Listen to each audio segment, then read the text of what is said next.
Welcome to Familiar Territory, an anime podcast hosted by two white dudes who've been friends for over 15 years. Here we talk about the history and influence of anime, as well as review anime new and old. So grab your talking cap and transform into some comfy clothes as we step into a familiar territory.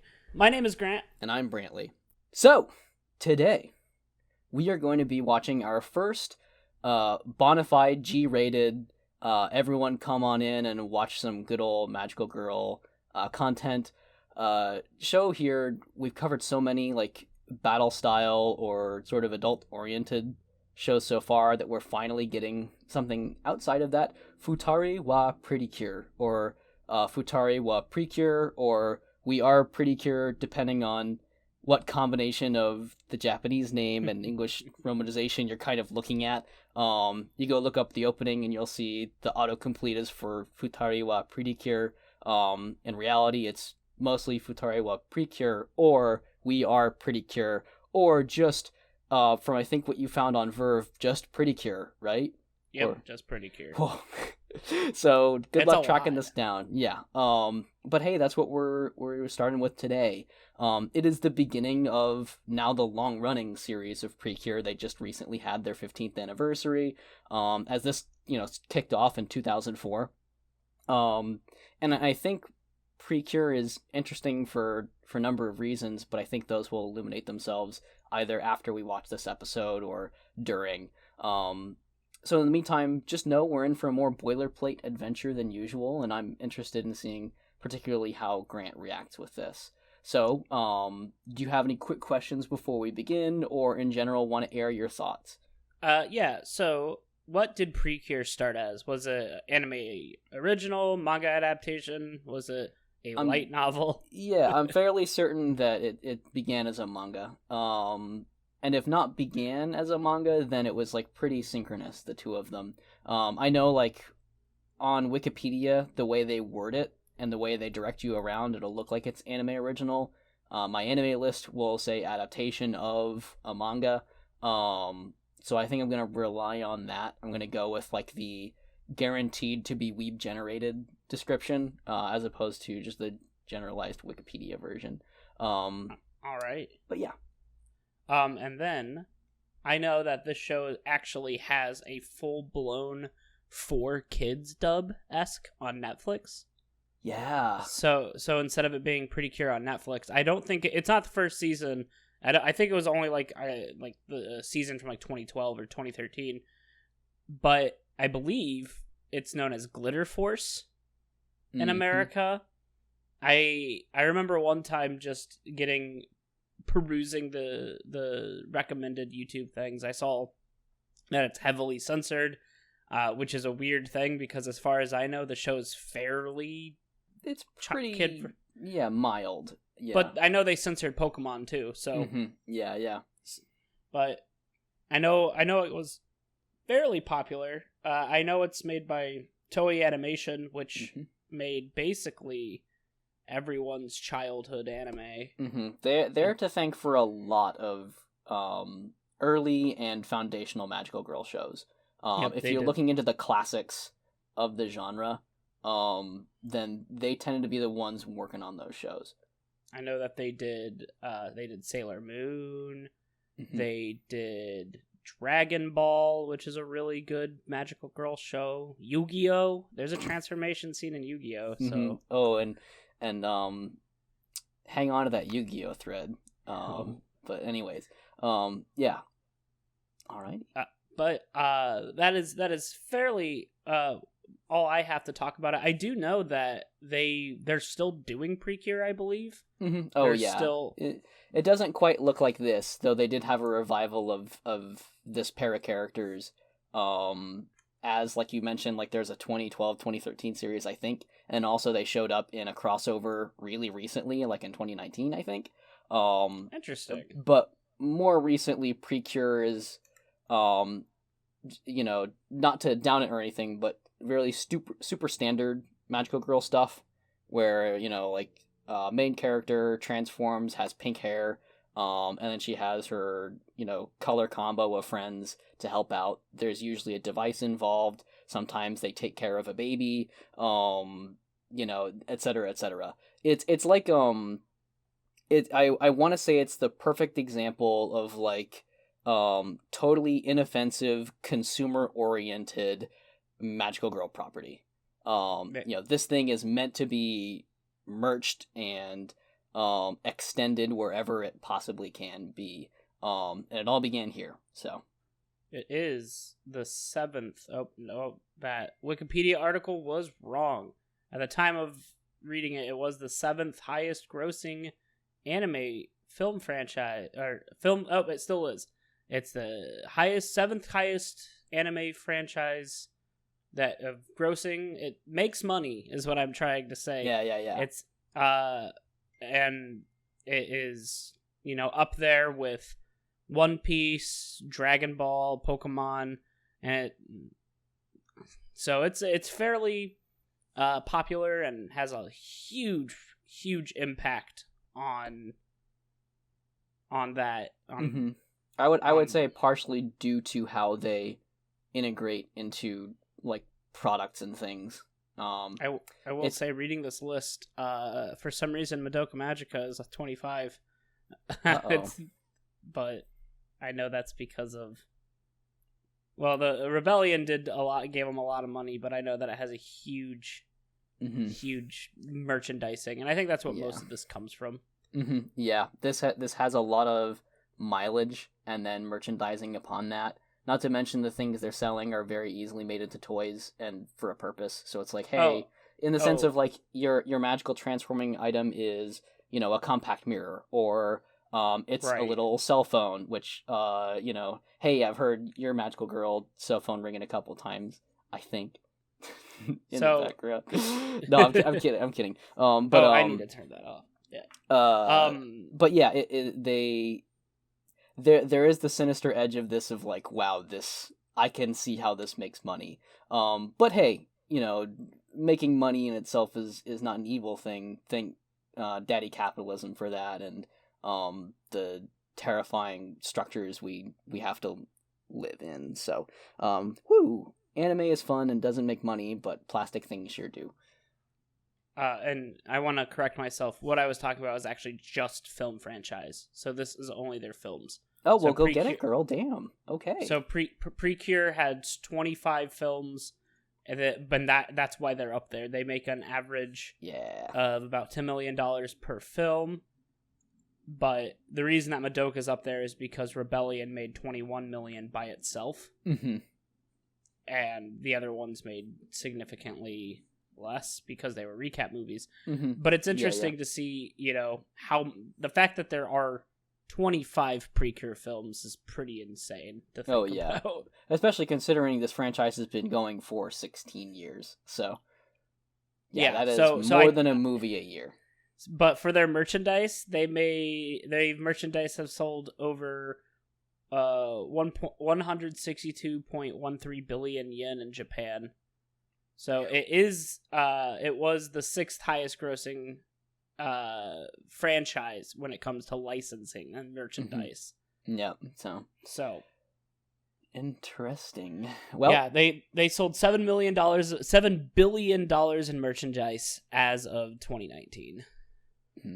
So quite a lot of plastic figures. Yet, but that's a yet. Do you want to go ahead and watch this? Sorry, quick note for our magical listeners. I noticed while editing that the version of Futari wa Precure we're going to watch on Verve is significantly different than other versions you might find elsewhere. Thankfully, there's an easy way to tell whether you're watching the version we are. If the audio and visual quality is really rough, like VHS level or worse, then congrats, you're on the same version we are on Verve, believe it or not. Trust us, you'll know. If your version looks and sounds fine, you're going to have to modify your watch experience a bit to match up with our timing. Full disclosure, normally we go with Verve because we see it as the most common, legitimate platform people have access to, but here we've hit a weird case where Verve's version is poorer quality than you'll find elsewhere, so here's what you'll need to do to resync. If your version is not the Verve version, i.e. the audio doesn't sound muffled and awful, then start 3 seconds later than when we say the word go, because the Verve version has 3 seconds of solid darkness before it actually opens up. Then, when the opening theme song has ended, pause and wait another 18 seconds. The verb version hangs on the opening's end frame. I'm guessing previously that's where sponsors would have shown up. Fundamentally, that's all you need to worry about. We also have some other callouts you can synchronize to. In the opening theme, I sing the words, "You're my best friend," and a bit after the opening theme is finished, the subtitles will read "Queen of Knowledge." If you see that show up and we don't mention it for a while, pause your video until we catch up. One more time, if you're not on the verb version, start 3 seconds after we say the word "go." On the ending frame of the opener, pause and wait 18 seconds, then unpause. That should help things match. Sorry for the inconvenience. Remember to thank your local anime archivists. Let's get back to it. Yeah, let's do it. So we are watching this on Verve, and we are going to be starting. Give us a 3, 2, 1 go countdown, please. Absolutely. All right, 3, 2, 1, go. Here it is. Well, that Woo! sound quality is really Whoa. bad. I thought I'm a little shocked at that. I don't think every version has sound quality like this. So hey, maybe go investigate for other platforms if you're really into this show. This seems like it was ripped from a VHS. It really does. Okay, so we've got Nagisa, we've got Honoka. And Nagisa's the sporty one who plays the exciting and popular sport lacrosse. Yes. And then, what's this one's name? Honoka. She explodes things in beakers. I'm sure your brother would love generic blue liquid in chemistry. My brother, beaker. The chemist. Just kidding. He's a teacher, but in chemistry. So yeah, we have our establishment. Sporty girl, science girl. What will they do? Are they gonna run into each other right here? Oh, nope. Very. Whoa. Madoka who? Now this is subversion. Hey, look, it's the Undertale hearts. Well, I got them wrong. Whatever. I love this song. It's very early 2000s. Yeah. Oh man, I want to point out that my favorite of the lyrics of this opening song, which in general is just hype as heck, is that one of the singers just absolutely shouts, "You're my best friend," I love how just blunt it is.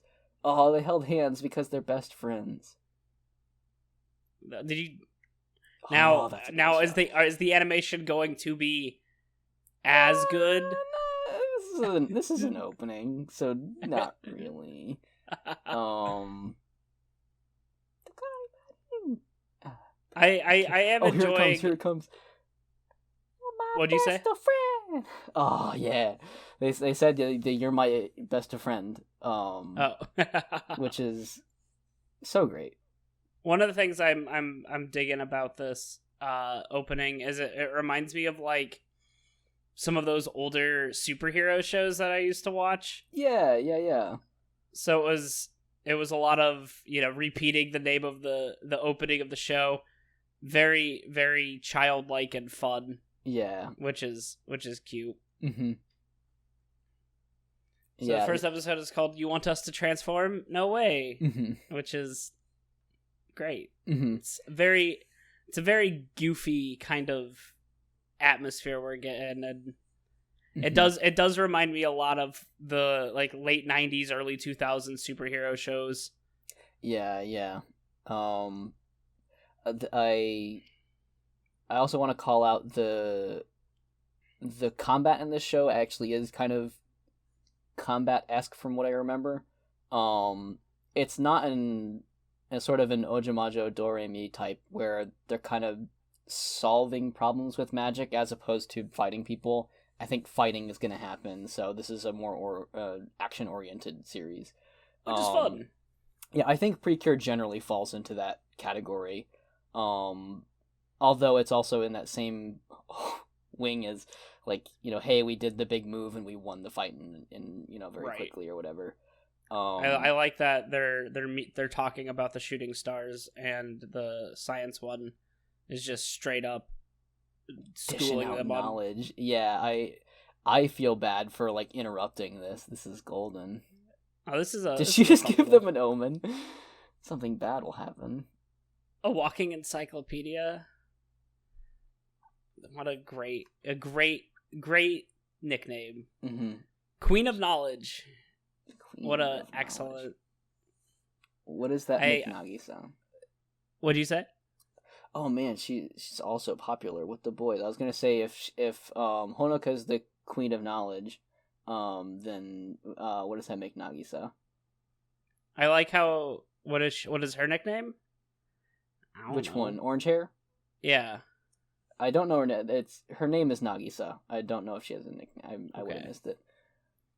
I did like that it gave us a Japanese it had I should eat her fingernail or something like that. Yeah, that's and then it parentheses what that means. So that's a fun little little translation there. You don't get that often. Normally they'll just give the direct translation. Yeah. Oh no, she wasn't paying attention. She can't do math. I'm trying to do that problem. Yeah, I was gonna say I don't think you can. Oh man. Yes. The Queen of Knowledge comes in for the dunk. She is sporty. She's playing basketball while Nagisa's out here in lacrosse zone. That's why she can't keep up.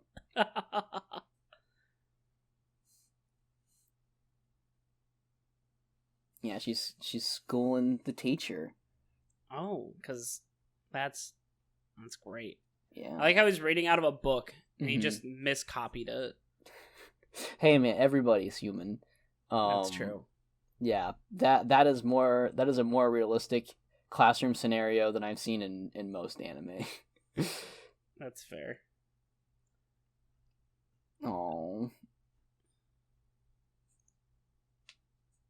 So before you get excited, no, this show is not gay. And that's fine. Not every magical girl show needs to be gay. Mm-hmm. There's just a lot of them. Mm-hmm. I wish this one was, because I feel like the characters do kind of have some chemistry that builds. And since it's a partnership, it doesn't get lost between other characters. But, But it's also good to explore best friends kicking ass. Yeah. Girls are allowed to like guys too, like this guy. Ooh, he looked very... He looked boy. He looked very Senpai Club-esque. Very pointed chin and... The man. Kind of slick-looking hair down to each side. It's beautiful. She has a little cockroach plush on her right. You see it? It has like the mandibles. Wait, what? Oh, it was ram horns. I thought it was I thought it was a little like bug, and I was like, "Oh, that's cute." And we're just not getting anything we want out of this, Grant. It's 2004. What kind of boy band poster does she have? Oh, if it's not gacked, it's wrong. But those are some incredibly close shooting stars. Oh yeah. Also, I find it weird that she wished for slim legs when, one, she has slim legs, and two, if she's in lacrosse, wouldn't she want muscly legs? Well, yeah, but she's a teenage girl who thinks that the boys want thin anime legs, like the Sailor Moons have. Oh no, it wasn't a shooting star. It was an omen of impending societal death, aka a cell phone. Man, what a boomer thing you just said. I know, yeah. What is this? Now she won't respect her parents or go out and play outside. Mm-hmm. Oh, she has a dog. Aww. What a beautiful anime pup. Mm-hmm. Oh, did Shutaro find something? Did she find the other cell phone? Maybe. Oh, she lives with her grandma, and a very, very traditional Japanese home. Mm-hmm. Now, I would not ever... I had a dog for a long time, and every time that she barked at something, it was almost always a deer or a rabbit, and I would never follow them into an abandoned building. Mm-hmm. But you're not Honoko. Honoko's built for greatness. I like how Nagisa just gets hit in the face with it. Yeah. Like, it just flies into her room, and then hers is delivered nicely in a packaged box. Yeah, or preserved. I wonder if maybe Honoka's grandma was out saving the day. Oh, that is a good case. Is that true? Is that what it is? No, I don't know. But I'm just theorizing. That's good. And that's what and it's lighting up. Yeah. Oh boy. This is Meppo. Or he's saying Meppo. Yeah. It's their little catchphrase. Mm-hmm. Making some cabbage. Meppo coming out with the Professor Oak. Are you a girl? Meppo, conceptions of gender are something that are ultimately fluid and based on experience and interaction in the world. I can't have you popping that question when I'm worried about fucking thinning my legs out. And eating a shit ton of chocolate cake. And also a shooting star just crashed into my room. Listen, I've got body dysmorphia, and you're gonna have to let the gender dysphoria wait. So I'm gonna get there, but not now. A teenager can only handle so many things at once, and also you are a cell phone. I like that her brother was like, she was straight up saying, "It's gonna bite you. Don't pick it up." Yeah. Why did she sure? He's just crying. Don't tattle. Look at a little egg with a frying pan. Did I have these before? What are these cards? She really is on the boomer oriented Destiny to Death. Like, she's interacting with everything that is gonna put her on a dark path to hell. Cell phone as a teenager, demonic card games. It's perfect. I'm not talking to you. I'm not Please, taking Meppo. you. Oh, I'm not. Oh, okay. I misread that. Look at those eyes. All right, so we're at the halfway point, Wow. and we got some little CG animation of the cards. Mm-hmm. We got the Undertale hearts.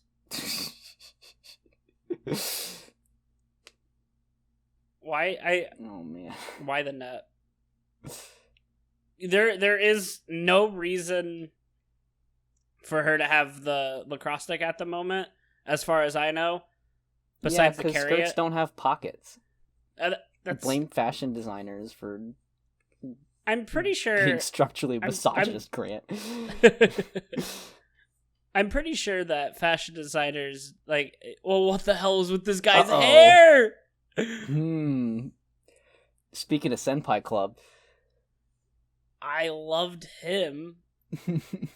Just going in a bush, climb up and over. But I don't know. I feel she has skirts on her jacket. I mean, not skirts, has pockets on her jacket. Yeah, but what if they're fake pockets? I guess to me, since it's not like a fashion clothing thing, it's purely uniform. Yeah. I'd imagine the pockets are real. Yeah. Also, people are just letting this teenage girl walk into everything. Yeah, I mean, she just got into No. He's just walking into an amusement park, didn't get a ticket. If I was cooking and some teenage girl came into my kitchen, I love his hair. Holy shit, he looks like David Bowie from Labyrinth. Here we go. Yeah! Pissard? Pissard. I've been waiting so long. I'm so glad that we have David Bowie from Labyrinth and his name is Pissard. Ware Pissard. Or whatever he said. Man. Look, Oh, the he has boomer's gonna take her phone away. He also has the Dragon Ball Z The boots? the Dragon Ball Z instant transportation. The I guess Toei just has like 5 sound effects that they have in their little sound effect bank. Mm-hmm. They had to spend the rest of their budget on Pissard's hair. It's this guy makes this show so much better. Mm-hmm. There's an even better part of that coming soon. Oh damn! See, I know that they would use it as a weapon, mm-hmm. and they would use it for good things in the future. But there was no reason for her to bring it. I'm glad she brought it, but there was no reason for her to bring it. Yeah, that's fair. No more games. Uh-oh, he's got telekinesis. He picked up things. some of the least threatening things and a bench. Yeah. 2 benches. If there was... Whoa, I guess they are made of metal. Okay. Mm-hmm. Transform. Yeah. So is this the pretty cards? Man, they just really wanted to market the show. See, she put those in her pocket. Mm-hmm. And this is the most inconvenient transformation I've seen. Mm-hmm. Now, Cardcaptor Sakura preceded this, right? I think Cardcaptor Sakura's manga was earlier, but I could be wrong. Mm-hmm. That's a Clamp property, so I feel like it was. Yeah, Cardcaptor Sakura was made before the 2000s. I'm almost certain of it. Yeah, the manga was originally in 1996. Yeah. So hey, they beat us to the whole. They beat Precure to the whole card thing. Yeah. So yes. Whoa. They turned into the Statue of Liberty. They're rusted copper. This is I love the leg warmers and arm warmers they wear. Mm-hmm. It's so bad fashion, good in anime. Yeah. That's not to say that you can't wear leg warmers and arm warmers, but they just look very, very weird at this point. Yeah. I do... Now... Go ahead. No, you go first. I do like that, like, the way they're transforming this kind of has that, like, armor appearance. Yeah. I think that's neat. I do too. And I do love how just obscure these outfits are. They are very out there. Yeah. But very iconic as a result. Like, I found this show off of a reference in a different show, strictly based on the little transformation pose they do, like, in the opening. I like that the bags have clips. Yeah. This is... So their color coding is black and white. Yeah. Which is interesting, because, you know, in most Magical Girl show, it's like pink, red, blue, and then green, various yellow, other... etc. Yeah. But this one, they have the white and black, which is a little bit more muted and a lot more fun. Mm-hmm. Yep. Although nothing will beat David Bowie's outfit. I'm sorry. Yeah. But they got so they do got the powers. Mm-hmm. I like that the clips that their bags have are very plastic looking. Because they're going to make them out of plastic. Exactly. Yeah. And she just got kicked. This dude has no chill at all. Oh. Get kicked. It is interesting because so far there hasn't been any magical-esque things other than the transformation. Yeah. And then they're just beating the shit out of him. Mm-hmm. Well, she just tackled him like Bilbo in the end of the first Hobbit movie. I'm sorry, I have that on the brain, so that's a very out there reference. Why? I've been watching video essays about that and it being fair. Kind of a disaster. Okay. All right. This is where Precure usually goes. The main villain or villains summon kind of a generic dark monster, basically like a Kingdom Hearts creature of some sort, to then attack them.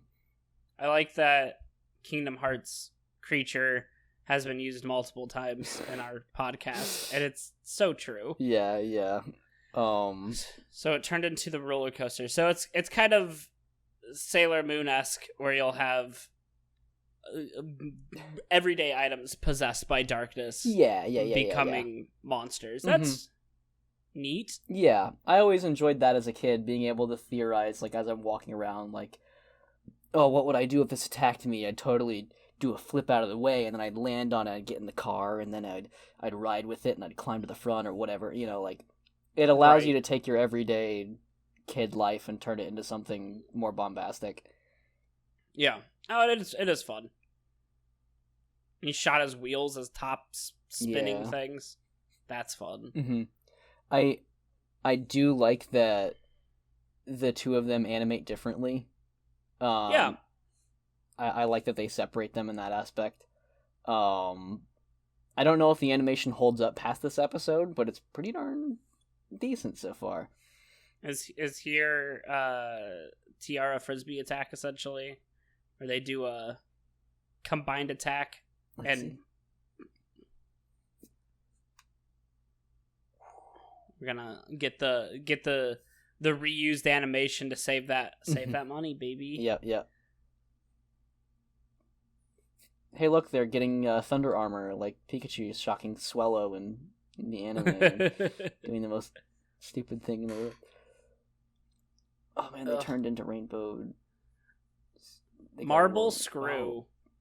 What an interesting name for an attack. Because it's the color is marbled together as it twists around, and then that is it makes sense, but it's super... utterly literal and very dumb.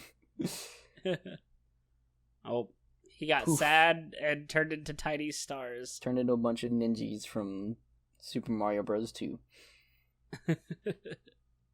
It's over, isn't it? It's also daytime now, which means they've been fighting for a very long time. Or is it? No, okay. I just looked at the background wrong. I saw the blue.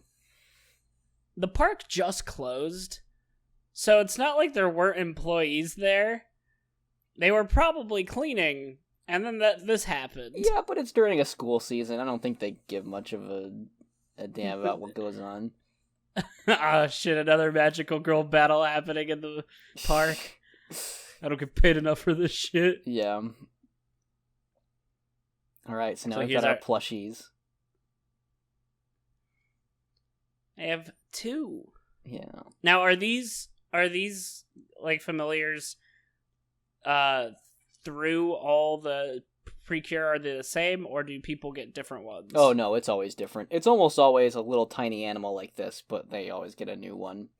It is not like a recurring character, it is just a recurring character type. Fair. I don't understand what's going on, but it sounds like fun. People are so ready to fight crime, and not to say that I would also not fight crime if given the chance. Boom. But that's the end of the show, or that's the it. episode. That's all of Precure. Oh yeah, I've got that as a reaction picture. Keeping that one in the barrel. Oh, this is a little creepy to see them like face forward, locked at the camera as they're strutting by. Yeah, it's a little unnerving. But yeah, that is Precure, basically in its entirety. You've seen this. You've seen most of Precure. Excellent. Maybe big fans of Precure would come at me for that. Totally understandable. But as someone they're who's all on 8-year-old girls, so you can take them. Oh no! Hey man, listen. They get the cool magical plastic. I don't. So there is a large. Real quick about this ending. Mm-hmm. It is just them walking with groups of people they associate with. Yeah. Like, there's their families. Oh, there's our villains. Oh. There's more of them. Oh, my. And there's our generic villain. This was a incredibly weird, fever dream-esque ending. Yeah, that was super bizarre. That ending was, I would say, more eccentric than everything we saw on the show there. Yeah. But yeah, that's Precure. That's pretty Cure. That was a show. Mm-hmm. It was cute. Yeah. I will say that it is, it's definitely, compared to, I mean, it's better than, like Battle Girl High School. Mm-hmm. I think I think better than average is a decent way to describe it. Would you agree with that? Yeah. I mean, it's definitely much more. I wouldn't watch it by myself. I wouldn't be like, oh yeah, Mm-hmm. let's get down and watch some Precure. But I understand why, because I know there is a weird. I want to say weird, but it's weirdly large is more what I was trying to say. Mm-hmm. But there's a weirdly large following on like the anime subreddit for Precure. Mm-hmm. So every time there's Precure that's full of comments, it has a lot of followers, which is good, Mm-hmm. and I always like it when shows get a nice fan base. Mm-hmm. I almost feel like Precure and its ilk are kind of like they are the shoujo One Piece, where if you like it, fantastic, you're gonna get so much of it forever. Right. Yeah.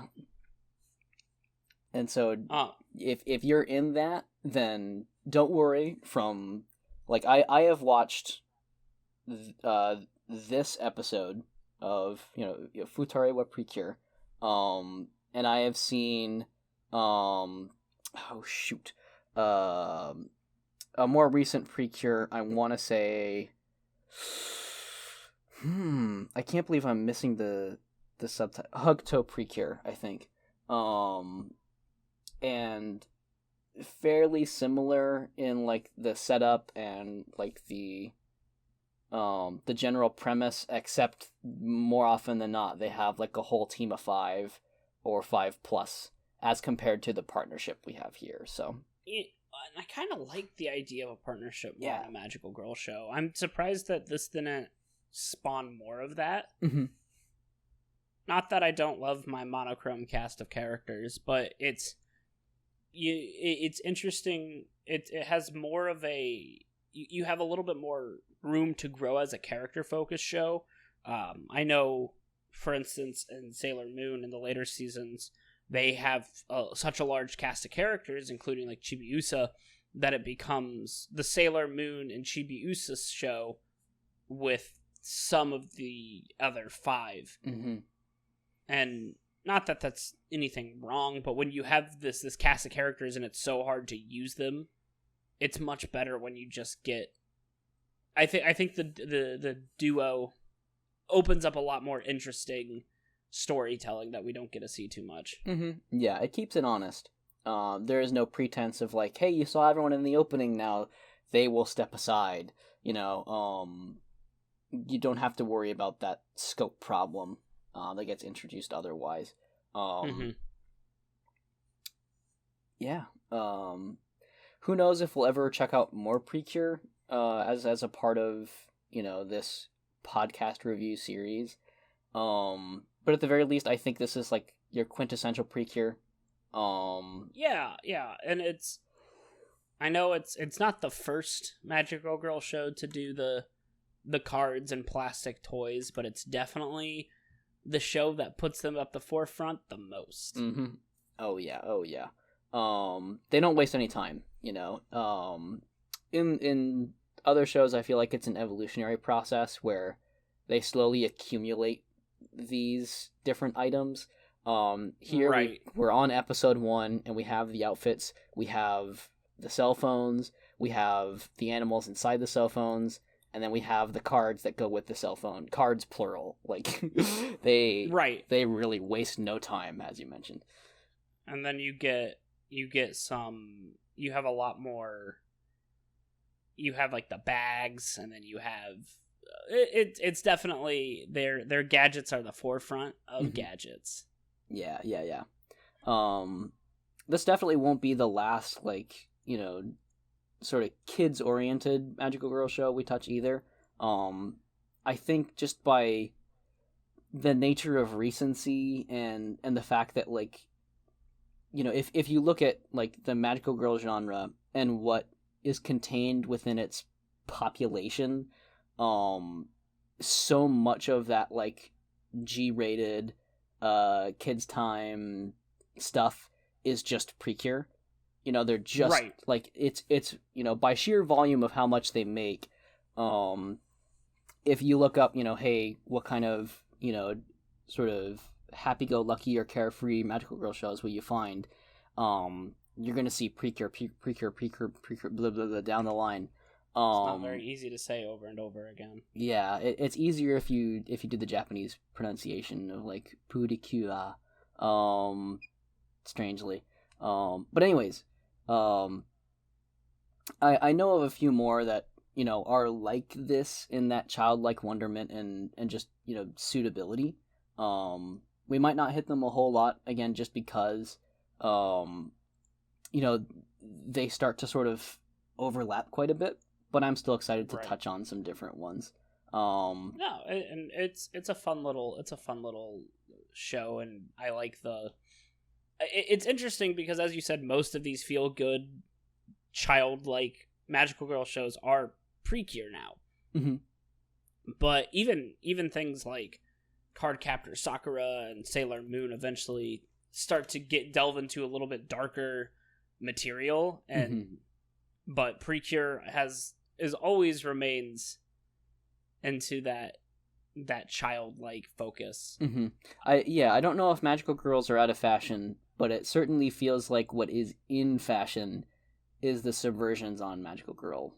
Right. I think fiction. I think because of the vast volume of magical girl shows in the early 2000s and 90s and late 90s, you get this feeling of you have people that watched them growing up, and they see them end.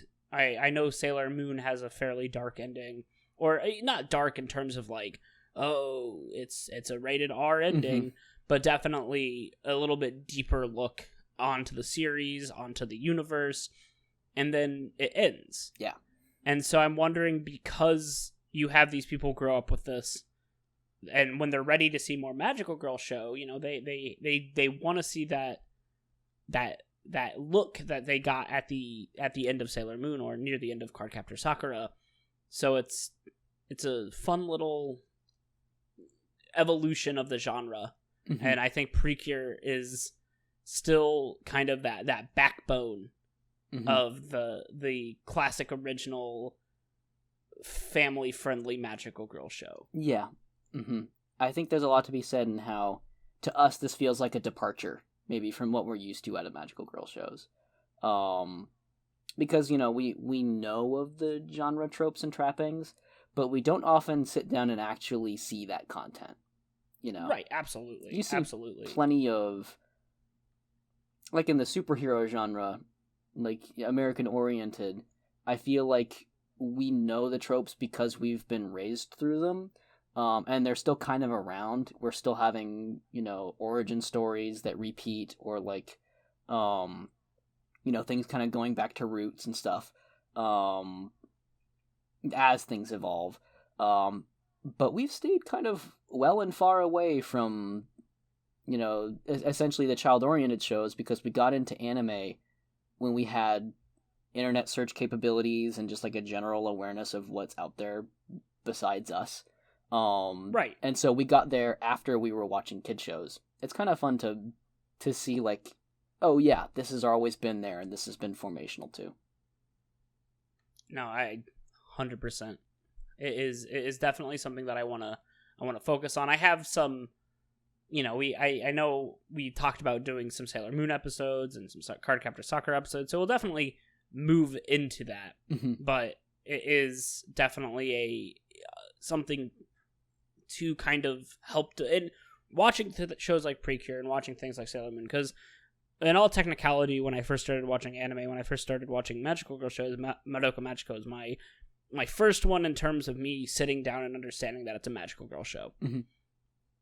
And while I loved it, I didn't really get a lot of the little subversions that they did because I wasn't aware of their overly, their references or their how they present things. Mhm. So when I started watching Sailor Moon, I was like, oh, the kind of weird teacher obsessed with boys seems to be a thing in a lot of magical girl shows. Or you look at Luna and how she's this motherly, caring type who cares a lot about Usagi, and you're like, oh wow, QB is definitely a lot different. And it's very, very interesting to kind of see that evolution from something like Precure to even Magical Girl Raising Project. Mm-hmm. Absolutely. Cool. Any last minute Right. thoughts you've got? I think I've summed up most of what I've thought right then and there. I do think that this is something that if you're watching kids and they can read Japan and they can read dubs, Sometimes. I mean subs, Mm-hmm. and you want to be like, hey, let's watch some anime. I think this is one you can put on. Mm-hmm. Yeah, or go out and find the 4Kids version, which I am horribly ashamed I never did see because I was a 4Kids kid. Oh no, it wasn't on 4Kids. It's on Netflix. Oh well, It was a Netflix dub. 4Kids called- did get involved somewhere. Wikipedia told me that, so Oh, okay. maybe I need to go do some more research, and maybe that'll be my weekend. Whatever. That's between me and me. So I think we're all done here. My name is Brantley, I'm Grant. and thank you for joining us on Familiar Territory. As you all know, you are our best of friends. Make sure you like, comment, or subscribe, or don't. We're not your dads.